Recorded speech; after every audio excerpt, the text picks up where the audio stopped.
ছিল লা ইলাহা ইল্লাল্লাহর ভিতরে, লা ইলাহার ভিতরে ছিল লা ইলাহা, কোন ইলাহা নেই, কোন মাবুদ নেই, আল্লাহ ছাড়া যত তোমাদের দেব দেবী মূর্তির কোন ক্ষমতা নেই, সবগুলো জড়। আল্লাহ হচ্ছেন ইবাদত কর্মযুক্ত। সিজদা করবো কাকে?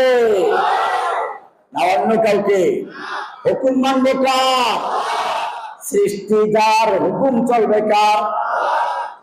আলা লাহুল খালকু ওয়াল আমর, সৃষ্টি যার, আইন চলবে কেবল তার।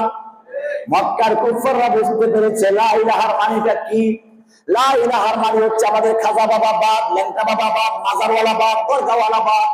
লা ইলাহার মানে হচ্ছে কারো কোনো পাওয়ার নেই, সন্তান দেওয়ার মালিক আল্লাহ, রিজিক দেওয়ার মালিক আল্লাহ, ইবাদত করার মালিক কে? আল্লাহ। কুরবানি করব কার নামে? না মাজারের নামে? আকিকা দেব কার